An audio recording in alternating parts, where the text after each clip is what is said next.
रामायण की बात हो और हनुमान जी की बात ना हो, ऐसे कैसे हो सकता है। तो मैं आपको एक हनुमान जी की कहानी सुनाता हूँ। एक बार हुआ यूं कि विष्णु जी ने गरुण देव को हनुमान जी के पास भेजा बुलाने। तब तक हनुमान थोड़े बुजुर्ग होने लग गए थे।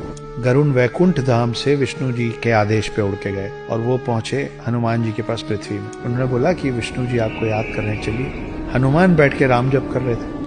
हनुमान बोले कि आप चलिए, मैं पीछे पीछे आता हूँ आपके। गरुण को लगा मुझे तो सिर्फ यही कहा गया था कि इनको इन्फॉर्म करना है, इनको सूचित करना है, मैंने अपना काम कर दिया। फिर भी गरुण को लगा कि अब ये बूढ़े हो रहे हैं, इनको मैं ले चलूंगा तो इनके लिए रास्ता आसान हो जाएगा। गरुण को इस बात का बहुत गुमान हो गया था, बहुत अहंकार हो गया था कि गरुण से तेज और कोई नहीं उड़ सकता। तो गरुण ने बोला कि आप थोड़े बुजुर्ग हो रहे हैं, आइए आपको मैं अपने साथ ले चलता हूँ, मुझ पे बैठ जाइए।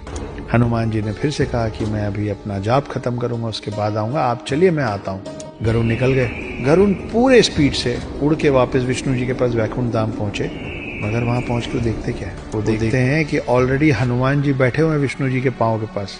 ये पूछते हो कि प्रभु मुझे कैसे याद किया। गरुण को समझ में नहीं आया कि मैं इतने वेग से उड़ के आया हूँ, मुझसे पहले हनुमान जी पहुंचे तो पहुंचे कैसे। और उनके दिमाग में एक और सवाल था कि अगर हनुमान जी यहाँ पहुंच भी गए थे तो द्वारपाल जो उस दिन सुदर्शन चक्र थे वो हनुमान को अंदर कैसे आने दिए। सुदर्शन चक्र ने हनुमान को विष्णु जी के पास आने से रोका क्यों नहीं। तो खोज शुरू हुई कि सुदर्शन चक्र है कहाँ, द्वारपाल सुदर्शन चक्र अगर द्वार पे नहीं है तो गया कहाँ। विष्णु जी मुस्कुराए और हनुमान जी बोले, हे हनुमान, कहाँ है मेरा सुदर्शन। हनुमान जी ने मुंह खोला और मुंह के अंदर से सुदर्शन चक्र निकला।